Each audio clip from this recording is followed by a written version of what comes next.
네. 열왕기상하 역대상하. 네.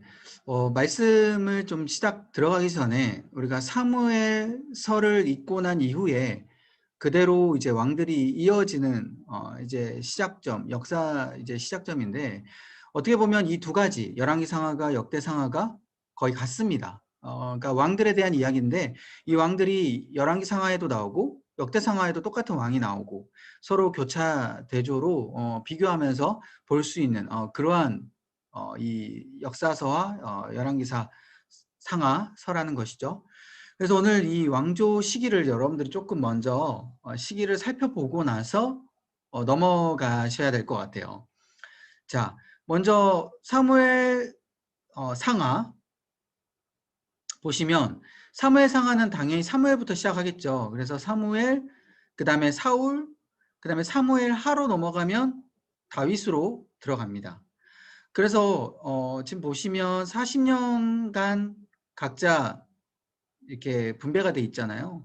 이게 정말 하나님께서 인도하시는 계획대로 40년이라는 시간이 흘렀다라고 여러분들이 생각해 주시면 될 것 같아요. 이거는 솔로몬까지. 자, 왜 그러냐? 하나님의 계획대로 다 이루어져 가고 있었다라는 거예요. 사무엘부터 솔로몬까지 각 40년이라는 이 시간은 광야 40년 시간 예표되기도 하고, 또 어때요? 40일이라는 시간을 연으로 바꾼 그런 시간이기도 하잖아요. 그래서 예수님께서 40일 동안 금식하는 시간이기도 하고, 그래서 이 40이라는 숫자는 완전 숫자여서 하나님께서 이렇게 완전하게 40년이라는 한 인물들이 왕조를, 그러니까 왕으로서 그리고 사사로서 이렇게 섬기게끔 하시고, 그 이후에 다음 이제 바통을 넘길 수 있도록 그렇게 인도하셨다라는 것이죠. 이렇게 하나님의 인도하신 가운데 40년이라는 시간을 쭉 갔는데, 자, 이까지는 다윗까지는 뭔가 여러분들이 좀 헷갈리진 않으실 것 같아요. 사무엘 하까지 해서 다윗이 기술이 돼요. 그런데 역대상이라는 것이 갑자기 딱 훅 들어오죠. 이거는 사실 순서대로 따지자면 사무엘 상하 다음에는 누가 들어와야 되죠? 열왕기 상하가 들어와야 되잖아요. 일단은 역대 상하는 조금 여러분들이 일단은 놔두고 먼저 사무엘 상하부터 순서를 먼저 살펴보시면, 열왕기 상, 열왕기 하로 진행이 되죠. 열왕기 상으로 들어가면은 이제 다윗 이후에 솔로몬이 왕으로 이어받게 되고요.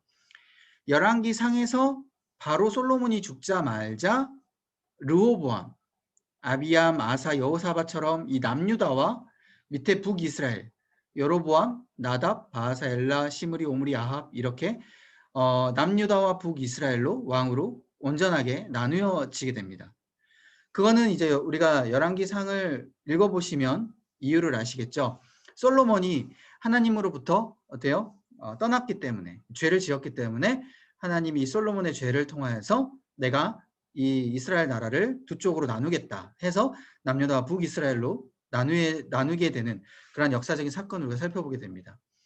르호보암은 솔로몬의 아들이었고요. 그러니까 남유다 왕, 이 르호보암은 솔로몬 왕이었고, 아들이었고, 북이스라엘은 여로보암, 이 솔로몬의 노역 감독관이었어요, 예전에. 그래서 이 여러 가지 뭐 공사를 한다거나 또 어떤 성을 지을 때 이 여로보암이 관리를 도맡아 했습니다. 쉽게 얘기하면 솔로몬의 부하가 나중에 반역을 일으키게 됐고요. 그래서 북이스라엘이라는 나라를 만들게 되는 것이죠. 이것은 물론 하나님의 뜻이기도 했습니다. 여로보암에게 선지자를 통하여서 10조각을 띄어서 내가 너에게 10지파를 주겠다 해서 북이스라엘이 완성이 된 거죠. 그런데 이 여로보암부터 해서 북이스라엘이 이제 지금 왕들이 지금 쭉 나와 있는데, 보시면 남유다와 북이스라엘의 차이점이 있습니다. 자, 남유다는 이 슬러시 표시죠. 이 북이스라엘 보면 슬러시 표시가 있는데, 남유다는 슬러시 표시가 있어요, 없어요? 없죠. 한번 보세요. 없죠. 이 슬러시 표시가 무슨 표시냐면 왕조가 바뀌었다라는 표시예요. 왕조가 바뀌었다라는 건, 보통 왕이 되려면 아버지의 아들이 왕을 이어서 왕이 되는 거잖아요. 왕조가 바뀌었다라는 건 그 선대 왕의 아들이 아니라 반역을 일으켰거나 다른 부하가 왕이 돼서 왕조가 바뀐 것을 뜻합니다. 그래서 이 슬러시 표시를 해놨어요. 북이스라엘 왕조는 그러니까 왕조가 어마무시하게 많이 바뀌었다라는 것을 알 수가 있겠죠. 그만큼 북이스라엘은 하나님 앞에 끊임없이 반역하고 끊임없이 어떻게 해요? 하나님을 떠난 그 죄를 지은 그런 북이스라엘 왕조였어요. 그렇다고 해서 남유다가 왕조가 바뀌지 않았다고 해서 남유다는 또 하나님 앞에 잘했냐?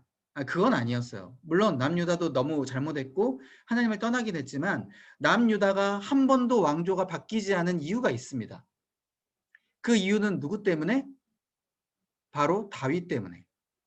다윗이 언약을 받았어요. 사무엘하 7장 보시면 내가 너를 통하여서 왕위를 견고하게 하리라. 하나님이 다윗의 언약을 주셨어요. 그 다윗의 언약을 준 이유는 뭘까요? 다윗이 어느 날 화려한 왕궁에서 살다가 가만히 밖에 보니까 초라한 성막, 하나님이 임재하시는 초라한 성막이 눈에 보인 거예요. 그래서 나는 이렇게 화려하게 사는데 하나님은 저렇게 초라하게 지금 임재하고 계시는구나. 안 되겠다. 내가 성전을 더 크게 온전하게 이 왕궁보다 더 화려하게 만들어야지 라고 이 성전을 지을 준비를 하는데 이 선지자 나단 선지자가 와서 막죠. 하나님의 뜻을 전합니다. 다윗아, 너의 마음은 내가 알겠지만 너는 피를 너무 많이 흘렸으니까 너는 성전을 지을 수 없고 너의 아들 솔로몬이 성전을 지을 것이다. 내가 너의 마음은 너무 기쁘게 받겠다. 너가 나를 위해서 이렇게 헌신하려고 주려고 하는구나. 너가 줄 필요 없이 내가 너의 왕위를 견고하게 하고 너에게 온전하게 축복을 주겠다. 해서 주신 언약이 바로 다윗의 언약이다라는 거예요. 다윗의 아들들로 인하여서 왕위가 영원히 견고하게 만들어 주시겠다라는 축복의 언약인 거죠.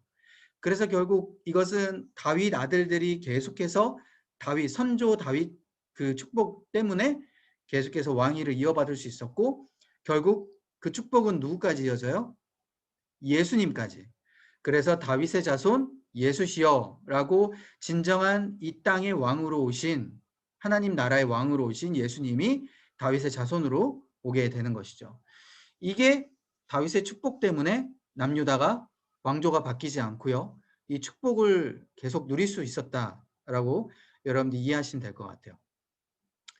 자, 그러면 역대상하를 다시 한번 볼게요. 자, 사무엘 상하, 그 다음에 열왕기 상하까지 해서 모든 왕들이 마치게 되고, 그럼 역대상하는 왜 갑자기 중복이 되냐? 먼저 역대상을 보세요. 역대상은 다윗, 그리고 역대하는 솔로몬, 그리고 솔로몬부터 이제 여러 왕들이 이제 오게 되는 것이죠. 이렇게 이어지게 되는데 그 이유는 이 역대기는 하나님께서 다윗 왕조를 통한 어떤 축복을 보여주시기 위한 은혜의 역사예요.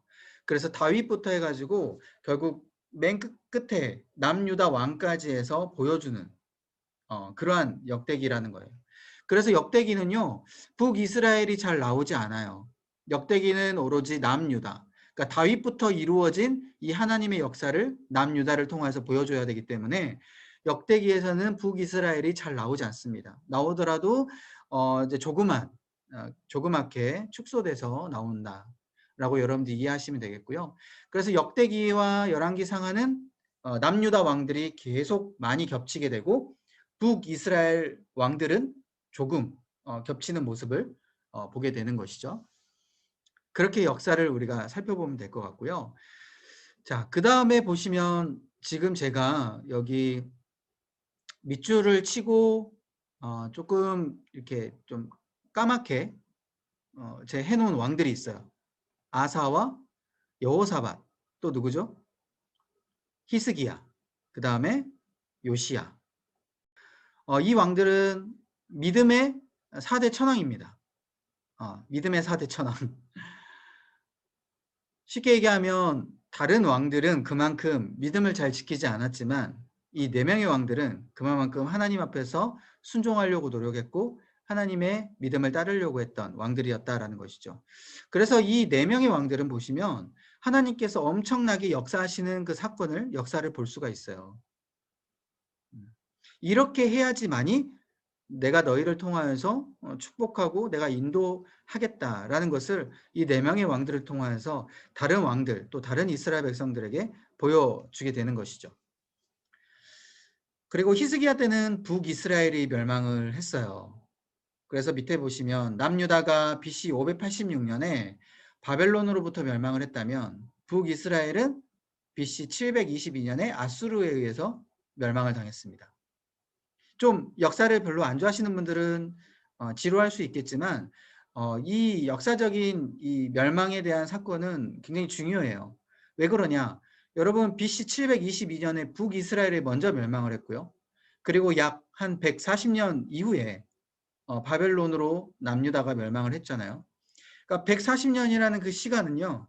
굉장히 남유다에게는 북이스라엘이 멸망당하는 모습을 보면서 아, 우리가 저렇게 하면 안 되겠구나 라고 깨닫는 시간이고 그만큼 그 시간 동안에 하나님께서는 회개할 시간을 주셨다라는 거예요. 그러니까 북이스라엘이 멸망당하는 모습을 보면서 아, 우리도 저렇게 멸망당하지 않으려면 우리가 지금 다윗 왕 선조를 울고 먹을 게 아니라 우리가 빨리 하나님 앞에 돌아와서 믿음을 지켜야겠다라고 빨리 돌아와야 되는 그러한 상황이었는데 결국 남유다 이스라엘 백성들은 돌아오지 않고 멸망당했다라는 그러한 사건을 우리가 알 수 있다라는 것이죠. 그리고 보시면 위에 이제 유다 왕 이제 남유다 이스라엘 백성들 그 왕들 중에 북이스라엘 중이요. 북이스라엘 그 왕들 중에 제가 이렇게 빨간색으로 표시를 해놨죠. 여로보암, 아합, 므낫세. 이 세 명의 왕들은요. 참 그 아쉽지만 너무나도 하나님을 가장 악하게 따르지 않고요. 순종하지 않고 이방신들을 섬길 뿐더러 그렇게 각종 죄악을 저질렀던 그런 왕들이에요. 특히 이 여로보암 보세요. 여로보암은 솔로몬의 아까 말씀드렸듯이 부하였잖아요. 자신이 하나님 앞에 기회를 얻은 거예요. 북이스라엘을 왕으로 삼을 수 있도록. 기회를 받았음에도 불구하고 하나님을 저버리고 죄악을 저질렀고 아합도요. 여러분 읽어보시면 알겠지만 북이스라엘 백성 그 왕들 중에 가장 악한 왕이었어요. 그만큼 아합은 하나님 앞에 그렇게 가장 악한 죄악을 저질렀고요. 므낫세도 마찬가지입니다. 므낫세는 이 남유다 왕이죠. 이 남유다 왕 중에 가장 악한 왕이었습니다. 므낫세가 총 55년을 왕으로 재임을 했는데 55년이라는 시간은 다른 왕들보다 가장 긴 시간이었어요. 가장 긴 시간 동안 왕으로 재임을 하면서도 가장 악하게 행동을 펼친 왕이 바로 므낫세 왕이다. 근데 보시면 히스기야는 정말 4대 천왕으로서 정말 믿음을 잘 지켰는데 그 아들을 므낫세는 가장 악한 왕이었다. 너무나도 아이러니하죠. 그래서 믿음의 대가 이어져 간다는 건 너무나도 하나님 앞에서 축복을 받은 거예요. 내 자녀를 내가 어떻게 물론 할 수 없지만 내가 내 자녀를 위해서 기도하고 내 자녀가 정말 믿음의 대를 잇고 그렇게 하나님 앞에 정말 순종하면서 나아갈 수 있다는 것은 너무나도 큰 축복이다.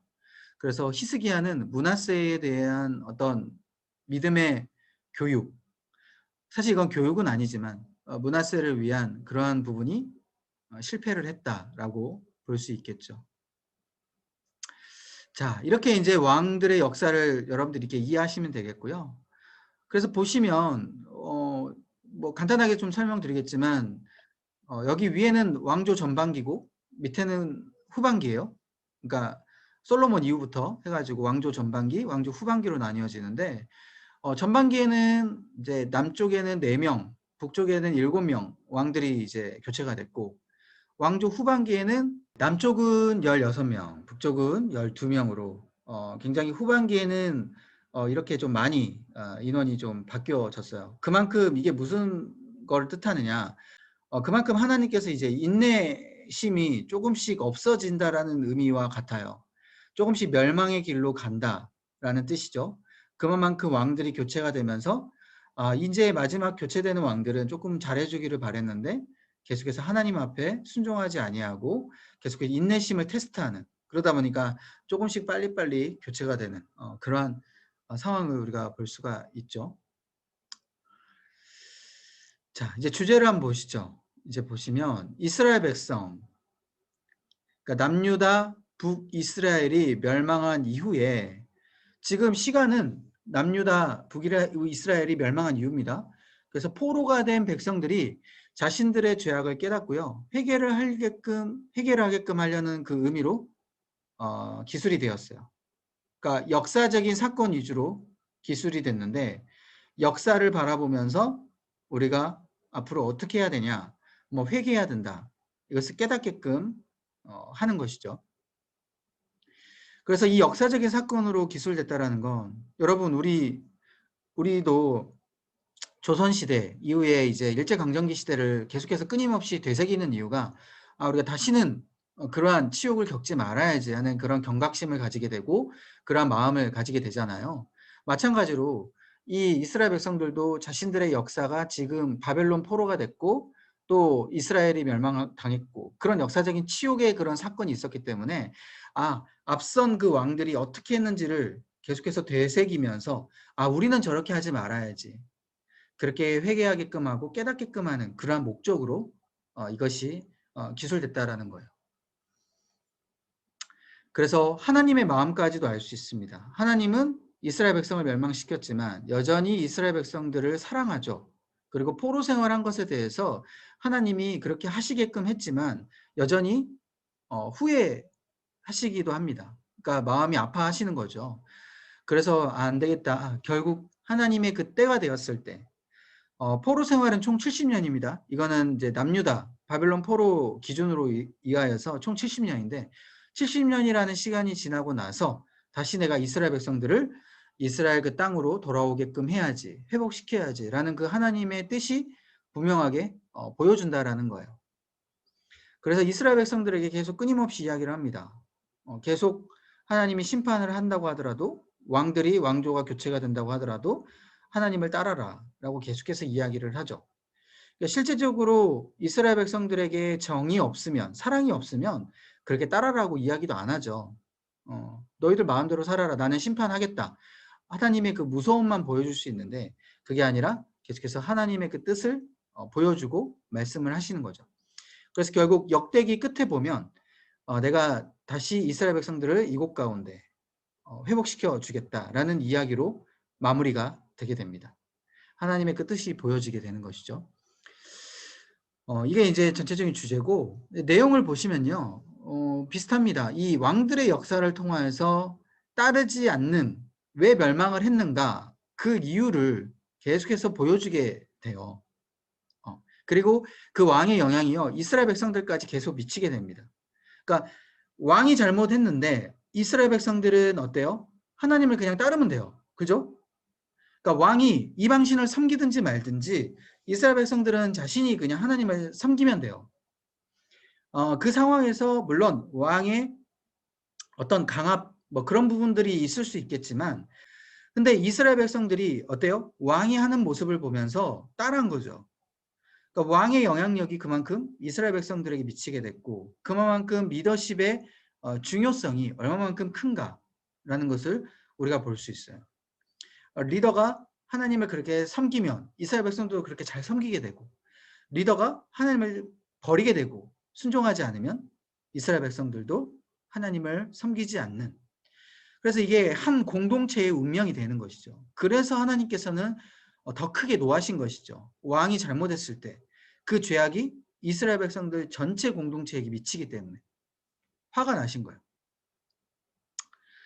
그렇지만 하나님은 어때요? 한번 택한 이스라엘 백성들에게는 물론 징계는 하시긴 하시는데 어때요? 끝까지 징계하시는 게 아니라 회개하고 돌이키면 회복시켜 준다라는 그러한 마음으로 징계를 하는 것이죠. 그런데 이제 이스라엘 백성은 이 하나님의 마음을 알지 못하고 어때요? 멸망을 끝내 하게 됩니다. 그래서 멸망은 했지만 다시 하나님께서 회복시키시라라는 그런 하나님의 언약의 그 신실성을 마지막에 역대기에 보시면 알려주게 되는 것이죠. 그래서 열왕기 상하에서는요. 하나님을 따르면 온전하게 회복시켜 주겠다라는 그 어떤 회복의 메시지보다는 너희들이 이렇게 섬기면 안 된다. 그리고 너희들이 이렇게 살면 내가 심판하겠다라는 그러한 어떤 부정적인 이미지가 굉장히 열왕기 상하에 많이 들어 있어요. 제가 밑에 적어 놨죠. 남과 북의 전체 이스라엘 역사를 보여주게 되면서 그러니까 다 까는 거예요. 남과 북에서 정말 하나님 앞에 잘못된 모습 그걸 보여주면서 하나님이 어떻게 심판하실지 다 알려주는 거예요. 그러니까 너희들 이렇게 하면 망한다. 그러니까 빨리 돌아오라. 라는 그 메시지가 있다면 역대기는 좀 달라요. 역대기는 어때요? 포로 기한 이후에 더 어떤 하나님에 대해서 긍정적인 마음을 가질 수 있도록 사실 쓰여졌다라는 거예요. 왜냐? 이때 당시에는 여러분 포로기에는 자신들의 나라가 멸망했잖아요.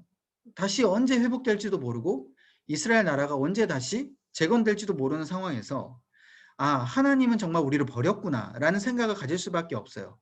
그런 상황에서 아니다. 하나님은 너희들을 끝까지 버린 게 아니라 지금 당장 이 70년이라는 생활 동안만 너희들을 포로로 잡은 것이고 앞으로 이 시간이 끝나면 하나님께서는 너희들을 다시 이스라엘 땅으로 회복시켜 주시고 재건을 해 주실 것이다.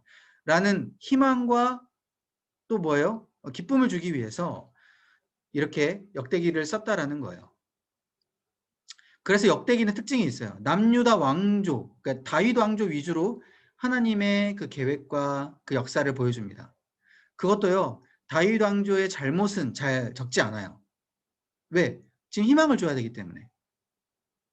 포로된 백성들이 빨리 이스라엘 백성들 나라를 재건해야 되는 그 희망을 가져야 되기 때문에 잘못을 잘 적지 않고요.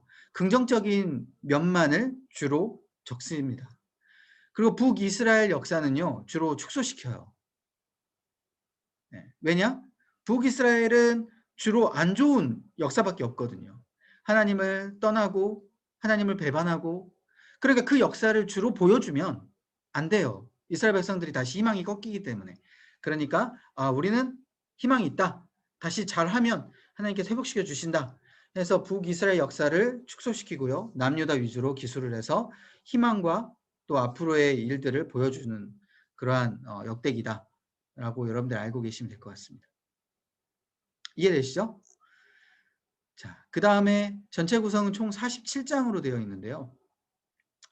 자, 열왕기상 전반과 후반으로 나눠줄 수 있어요. 열왕기상은 솔로몬 시대와 솔로몬 이후의 시대. 그래서 1장부터 11장은 전반기인데 이 솔로몬이 이제 활동했던 시기죠. 이때는 왕국의 굉장히 전성기를 보여줍니다. 그리고 타락까지도 같이 보여주죠. 열왕기 상하는 타락, 안 좋은 죄 그대로 가감없이 보여줍니다. 그렇기 때문에 왕국 전성기 타락이 어떻게 됐는지를 다 보여줘요. 자, 먼저 보시면 솔로몬이 왕조가 시작이 됐는데 사실 솔로몬은요 원래 왕이 될 만한 그런 서열이 아니었어요. 여러분 솔로몬은 원래 누구 아들입니까? 다 아시죠? 네, 바세바. 네, 우리아의 아내 바세바. 범하고 나서 다윗이 바세바를 범하고 나서 태어난 아들은 바로 태어나자마자 시름시름 앓고 죽었고요. 그 이후에 하나님께서 위로하시면서 이제 용서하시면서 주신 아이가 바로 솔로몬이에요. 근데 솔로몬이 하나님께서 이 다윗에게 주어서 이 솔로몬이 하나님으로부터 이제는 왕으로 택함을 미리 받았어요. 그러니까 사실 앞에 형들이 다 있었음에도 불구하고요. 솔로몬이 왕으로 택함을 하나님 앞에 받고 이제는 왕으로 될 만한 그런 모든 계획을 하나님께서는 가지고 계셨어요. 그런데 이거는 솔로몬과 하나님의 입장이고 자 보시면 다른 왕자들의 입장을 한번 보면 밑에 보시면 다윗의 아들들이 이렇게 있어요. 첫 번째 장자는 암놈이에요. 암놈. 음. 암놈은 압살롬에게 죽습니다. 그죠? 여러분 이번 사무엘하 읽어보시면서 여러분 다 아시죠? 왜 죽었어요? 암논이? 네. 그죠? 누이를 범해가지고. 그죠? 네, 다 모르시는, 네, 오늘 뭐 대답 안 하시기로 뭐 작정하셨나요? 네. 결국 압살롬에게 열받아가지고 죽임을 당했고요. 두 번째 길르압. 길르압은 성경 말씀에 어떤 행동이 나오진 않아요. 그래서 학자들이 추정하기로는 아마 중간에 어떤 병이나 어떤 그 사고를 통하여서 죽었을 것이다 라고 추정을 하고 있고요. 세 번째 아들이 압살롬이에요. 압살롬은 우리가 잘 알다시피 반역을 해가지고 이후에 요압 군대 장관에게 죽게 되는 것이죠. 그리고 이제 네 번째 아들이 바로 아도니아예요. 이 아도니아가 이제 앞에 세 명의 형들이 다 죽었기 때문에 아도니아가 장자권을 사실은 가지고 있을 수밖에 없죠. 원래 서열로 따지자면 다윗이 죽고 난 이후에 이제 아도니아가 왕이 되어야 돼요. 그래서 아도니아도 그렇게 생각을 했고, 그러면 내가 왕이 돼야겠다 해서 솔로몬과 하나님의 뜻과는 상관없이 다윗이 뭔가 늙어서 이제 분별함이 뭔가 흐려졌을 때 아도니아가 갑자기 반역을 일으키게 되죠. 그래서 여러 신하들과 같이 반역을 꾀하게 됩니다. 그 중에서 다윗의 군대 장관이었던 요압도 참여하게 되고, 여러 다윗의 신하들이 이게 아도니아를 따르게 돼서 반역을 일으켰지만 결국 왕조를 하나님께서는 이루게 되죠. 솔로몬의 왕조를. 다윗은 이제 이후에 솔로몬에게 왕위를 물려주게 되고, 솔로몬은 아도니아를 숙청하게 돼서 솔로몬이 이제는 전성기를 이루게 됩니다. 왕의 전성기를. 그런데 이제 솔로몬의 후반기의 모습이 나타나게 되죠. 바로 열왕기 상을 읽어보시면 알겠지만 솔로몬이 전성기를 이루고 나서 그 중간에 솔로몬의 말년에 대한 그 부분 들어가기 전에 그 중간기에 대해서 어떻게 솔로몬이 했는지에 대해서는 별로 나와 있지 않아요. 바로 하반기로 말년으로 들어가죠. 솔로몬의 하반기 말년의 모습이 어때요? 여러 부인들, 아내들 첩을 통하여서 하나님을 의지하지 않고 이방신을 섬기게 되는, 그래서 정치적으로 이 정략 결혼을 한 것에 대해서 완전히 발목이 잡히게 되고 자신도 하나님 앞에서 버림을 받게 되는 모습. 그래서 이때 하나님께서 심판의 말씀을 솔로몬에게 이야기를 하는데, 내가 너 아버지 다윗 때문에 내가 지금 너의 시대에서는 내가 나라를 나누지 않겠다. 심판을 하지 않겠다. 그런데 너가 죽고 나서는 내가 너의 아들을 통하여서 나라를 나누고 내가 그렇게 심판을 하겠다라고 하나님께서 말씀을 솔로몬에게 하게 되죠. 솔로몬은 그 심판의 말씀을 들음에도 불구하고 돌이키지 않고 끝까지 하나님을 버리게 되는, 그래서 결국 솔로몬이 죽고 난 이후에는 나라가 나누게 되는 비극이 이루어지게 되죠. 이게 나라가 나누기 전에 이제 그 왕상 10장까지고요. 11장부터 마지막까지는 이 남북 분열이 드디어 이루어지게 됩니다. 어떻게 이루어지게 되죠? 바로 르호보암, 남쪽은 유다, 르호보암과 북쪽은 여로보암 왕, 이스라엘, 북이스라엘 왕조로 나누게 되죠. 그래서 이때부터 이제 1000년 이상의 왕국이 이제 이루어지게 되는데, 이때는 북이스라엘은 10개 지파로 위에서 살게 되고요. 남쪽 유다 나라는 유다와 시므온 지파로 나누어지게 됩니다. 사실 밑에 남유다는요, 유다 나라라고 칭한 이유가 있어요. 왜냐하면 이 시므온이라는 지파도 같이 있었지만 이 시므온이라는 지파는 굉장히 작았습니다. 영향력을 펼치지 못하는 그러한 지파였어요. 여러분 지도를 보셔도 알겠지만 남쪽 유다 그 안에 중간에 조그맣게 시므온 지파가 살게 되거든요. 땅을. 그렇기 때문에 남쪽 유다가 거의 메인이고 시므온은 그냥 이렇게 빌붙어서 사는 약간 그런 느낌입니다. 그래서 남유다라고 우리가 남유대인이라고도 이야기를 하고, 북쪽은 그냥 전체 10개 지파이기 때문에 그냥 북이스라엘이라고 이야기를 하는 것이죠. 그래서 이때 역사를 보면 북이스라엘의 새롭게 왕이 여로보암이 됐죠. 아까 말씀드렸듯이 이때 하나님의 진정한 시험이 시작되게 되는 거예요. 왜? 처음으로 나라가 나뉘어지게 됐고요. 여로보암은 절대 왕이 될 수 없는 그런 사람이었는데 하나님의 은혜로 왕이 됐어요. 그렇기 때문에 하나님께서는 내가 너에게 은혜를 줬기 때문에 너 분명히 나를 섬겨라. 하나님의 그 뜻 가운데 왕으로 세운 것이죠. 근데 여로보암은 하나님의 그 시험 가운데 실패를 했죠. 그래서 오히려 여로보암뿐만 아니라 그 아들들, 계속해서 이어지는 그 왕들, 아까 살펴봤듯이 그 왕들이 하나님으로부터 죄악을 저지르는 그런 상황이 되게 되고 왕조가 중간중간에 계속 바뀌게 됩니다. 그래서 여러분 북이스라엘 왕들 보면 뭐 이렇게 그 반역해가지고 막 죽게 되고 막 목이 잘리고 막 이런 막 굉장히 안 좋은 상황들이 계속 펼쳐지게 되죠. 특히 이 왕상의 전기 부분에 보면 이 아합이라는 왕은요, 아까 가장 악한 왕이라고 말씀드렸잖아요. 이 아합 왕은 여러분 알다시피 이세벨이라는 여왕도 있었잖아요. 이 서로 부부가 쌍으로 완전히 그냥 하나님 앞에 죄악을 저질렀던 그런 부부인데 이 아합이 전기 왕들을 마지막으로 종료를 시켜버립니다. 그러니까 사실은 이 아합 왕은 그만큼 하나님 앞에 엄청나게 죄악을 저질렀던 그런 왕이기 때문에 하나님께서는 안 되겠다. 내가 다시 왕조의 후반기를 내가 열어야지 해가지고 아합을 완전히 죽여버리고 새롭게 다른 왕을 통하여서 나아가려고 하는 그런 후기를 이제 시작이 된 것이죠. 그래서 이때에 누가 나오냐? 여러분들 가장 잘 아는 왕하로 넘어가면 가장 잘 아는 아합 왕 때 누가 나오냐? 엘리야와 엘리사 같은 위대한 선지자들이 나오게 됩니다. 왜? 아합이랑 싸워야 되니까.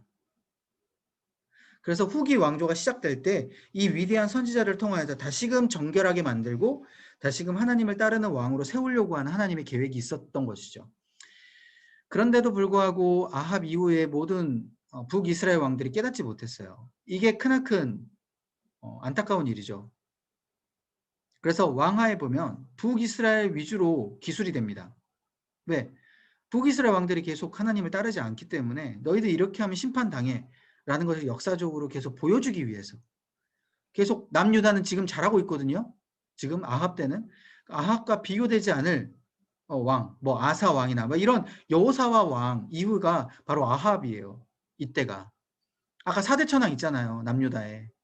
그 4대 천왕 그 아사 여호사바 때에 바로 아합이 왕이었어요. 그러니까 비교할 필요가 없는 거예요. 열왕기상은. 열왕기 하는. 그래서 아합을 위주로 보여주면서 이후에 북이스라엘들이 어떻게 이 4대 천왕과는 다른 믿음을 보여줬는지를 계속 끊임없이 알려주는 것이죠. 그리고 이제 남유다 왕하에 이제 계속 넘어가면 남유다 이후에 이제 히스기야 때가 나타나죠. 이 히스기야 때가 북이스라엘이 멸망당합니다. 아수르에 통해서. 이 히스기야는 4대 천왕이기도 하고 믿음이 너무 좋았지만 아수르에게 멸망당하는 그 북이스라엘을 보면서 안 되겠다. 내가 하나님 앞에 정말 믿음을 가져야지 하고 히스기야 때 그렇게 정직하게 행하는 그런 모습을 볼 수가 있고요. 히스기야 딱 끝나자마자 아까 얘기했듯이 므낫세 왕, 가장 잘못한 왕, 그리고 그 이후에 넘어가면 요시야 왕이 다시 나옵니다. 이 요시야 왕 때는 종교개혁을 시작을 하죠. 종교개혁. 그래서 율법서를 발견하게 되죠. 그죠? 그래서 율법서를 다시 우리가 지키자. 보면서 눈물을 흘리면서 옷을 찢고 죄를 뒤집어 쓰면서 하나님 앞에 회개하는 그런 왕의 모습. 그래서 종교개혁을 일으키고 여호수아 때 이후에 처음으로 유월절이라는 절기를 지키게 돼요. 그러니까 쉽게 얘기하면 여호수아 이후에는요. 유월절 절기를 지킨 적이 없어요. 그만큼 이스라엘 백성들이 사사기 때부터 해가지고 완전히 타락해가지고 망가졌는데 요시야 때 처음으로 유월절을 이제 지켰던 거예요. 그 먼지 뭐 투성이었던 그 안에 그 성전 안에 있던 그 율법서를 발견해가지고 율법서를 읽으면서 우리가 유월절을 지켜야 됐었구나. 이 율법을 지켜야 됐었구나. 그걸 처음 알게 된 거예요. 그래서 이때 하나님의 섬기는 모습을 보여주게 되고요. 그래서 하나님께서 이 요시야와 히스기야로 인하여서 남유다를 조금이나마 멸망을 늦추게 된 거예요. 140년이라는 그 시간 가운데. 근데 나머지 왕들은 정직하게 행하지 않아서 망하게 됐죠. 결국은. 자, 그 다음에 이게 이제 열왕기 상하고요. 이제 역대상하를 우리가 비교하면서 좀 볼게요. 아까 얘기했듯이 열왕기 상하는 전체를 다 보여준다고 말씀드렸죠. 그런데 역대상하는 누구 위주? 다윗 왕조 위주. 그래서 대상 1장부터 들어가면 대상은 다윗 왕조의 업적을 계속해서 보여줍니다. 그래서 다윗 왕조가 얼마나 무엇을 잘했느냐. 근데 업적을 들어가기 전에 다윗이 어떠한 위대한 사람인가, 어떠한 정체성을 가지고 있는가부터 보여주게 돼요. 그래서 대상 1장부터 보면요. 아담부터 아브라함, 다윗으로 이루어지는 족보를 쭉 적어놔요. 그러니까 결국 다윗은 누구의 자손이다? 하나님으로부터 나온 아담, 아브라함의 자손이다. 그래서 아브라함의 자손인 바로 다윗이 어때요? 굉장히 이스라엘 백성들에게 어깨가 올라갈 수 있는 자부심, 긍지가 되는 거죠. 다윗이. 그래서 족보가 그냥 나온 게 아니에요. 여러분 족보는 굉장히 왜 도대체 이걸 왜 적어놨나? 지루하기만 하다라고 생각할 수 있는데 족보의 의미가 바로 거기에요. 뿌리를 찾아서 그 뿌리가 누구에서부터 시작되고 이 정체성은 어떻게 돼 있는가 그것을 알려주는 거죠. 그 다음에 이 족보를 알려주고요. 그 다음에 이 12지파가 12지파가 성전을 섬기죠. 그리고 제사장들을 통하여서 하나님을 섬겼습니다. 그러니까 다윗 왕 때도 하나님을 잘 섬겼어요. 그래서 12지파가 어떻게 하나님 앞에 섬겼는지, 그 제사장들이 어떻게 하나님을 섬겼는지 이런 것들이 주로 기술돼 있어요. 그래서 다윗 때 뭐 아삽이라든지 우리 시편 때 배웠잖아요. 뭐 아삽이라든지 이런 찬양대도 활발하게 됐었고 하나님 앞에 제사를 어떻게 드렸는지도 자세히 적어놓고 그래서 이런 전성기의 모습을 보여줍니다. 그리고 사울 왕에 대한 모습은요. 그냥 짧게 간략히 설명해요. 왜? 사울은 자랑할 게 없으니까.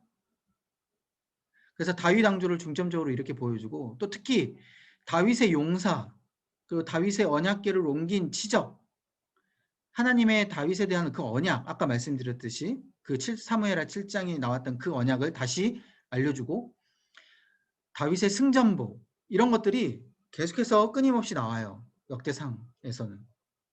그래서 다윗의 업적을 끊임없이 보여주면서 향수를 불러일으키죠. 그 다음에 이제 역대하 1장부터 9장까지인데요. 이게 앞에 부분에서는 솔로몬의 업적을 보여줍니다. 다윗이 어떻게 잘못했는지는 보여주지 않아요. 그래서 다윗이 어떤 밧세바를 범한다든지 이런 부분에 있어서는 적어놓지 않습니다. 빠져 있어요. 그 다음에 역대하를 넘어가면서 이제 솔로몬으로 넘어가는데 이 솔로몬이 왕으로 세움을 받고 나서 얼마나 위대했는지 그러니까 다윗 이후에 얼마나 솔로몬이 위대했는지를 연결해서 계속 보여줍니다. 그 지혜를 보여주고 부귀영화를 보여주면서 솔로몬이 과연 다윗 왕조의 후계자의 그런 자격이 있는가? 질문 가운데 부족함이 전혀 없다. 솔로몬의 이 영광을 봐라. 라면서 계속 보여주는 거죠. 그래서 솔로몬 말년에 하나님을 배반하는 일은 또 삭제를 해버려요. 다윗과 솔로몬에 이루어지는 그 왕조의 영광이 계속 역대상 하에 이루어지게 되는 것이죠. 그래서 역대하 9장까지는요. 다윗 솔로몬 이야기밖에 없어요. 그래서 아까 역사적으로 우리가 살펴보면서 사무엘 하 11기 상에 있던 그 내용이 역대상하 9장까지 다 있어요. 그래서 그 두 가지가 이게 중복이 되는 것이죠. 그 다음 역대하 10장부터 이제 36장까지는 남유다 왕들이 이제 어떻게 정치를 했고 치정을 했는지를 이제 보여줍니다. 그래서 하나님 앞에 정직하게 행한 왕들을 보여주죠. 아사, 여호사밧, 히스기야, 요시야. 남유다 역사에서 지금 보면 이런 정직하게 행하고 이런 믿음이 좋은 왕들을 주로 보여주면서 이 왕들처럼 우리가 해야 되지 않냐. 이렇게 하면 우리도 회복된다. 라면서 이 포로기에 있던 서로가 힘을 주고 역사서를 읽어보면서 다시금 희망을 갖게 되는 것이죠. 다른 왕들, 이제 그 남유다 왕들 중에서도 뭐 므낫세 왕이라든지 그런 안 좋은 믿음이 없었던 그런 왕들은 주로 적어놓지 않으면서 믿음을 계속 이끌게끔 하는 거예요. 이게 기본적으로 우리가 왕들의 그 역사를 살펴보면서 우리도 그렇게 하지 말아야지라는 그런 의미가 주로 적혀져 있고요. 이 역사서기 때문에 역사를 좋아하시지 않는 분들은 굉장히 의미를 좀 생각하면서 읽었으면 좋겠어요. 단순히 역사가 그냥 역사로만 보이는 게 아니라 '아 이 역사를 통해서 하나님이 이렇게 인도하셨구나.'라는 것을 생각하시면서 읽어 주시면 좋겠고 중간중간에 이 믿음의 왕들도 한번 잘 자세히 읽어 보면서 믿음을 한번 돌이켜 봤으면 좋겠습니다.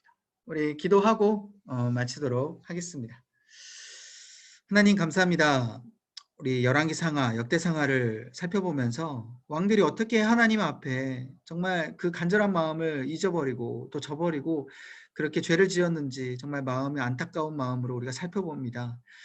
정말 하나님은 역사적으로 정말 하나님의 그 축복과 그 은혜를 보여주시고 그렇게 하나님의 손을 붙들어 주시고 인도하셨지만 이스라엘 백성들과 여러 왕들은 그렇게 하나님을 저버리고 끝까지 하나님 앞에 배반하는 그 모습을 보면서 우리의 이 죄악, 우리의 이 고집, 우리의 이 아집 또한 죄악을 통하여서 정말 머리로 날지만 정말 하나님 앞에 나아가기 싫은 이 마음들을 온전히 주님 앞에 올려드리고 주님께서 우리의 마음을 다시 열어주시며 다시금 성령 충만함을 통하여서 성령님이 인도하시는 대로 우리가 그렇게 발걸음을 옮기고 우리 인생을 나아갈 수 있도록 역사하여 주옵소서. 무엇보다도 이 역사를 살펴보면서 우리가 앞으로 다시금 이러지 않으리라 라고 다짐하게 하는 시간이 되기 원하며 하나님 앞에 기도하면서 우리의 연약함 가운데 다시금 강점으로 변화되는 우리의 믿음의 모습 될 수 있도록 인도하여 주옵소서. 모든 말씀 예수님의 이름으로 간절히 기도합나이다. 아멘.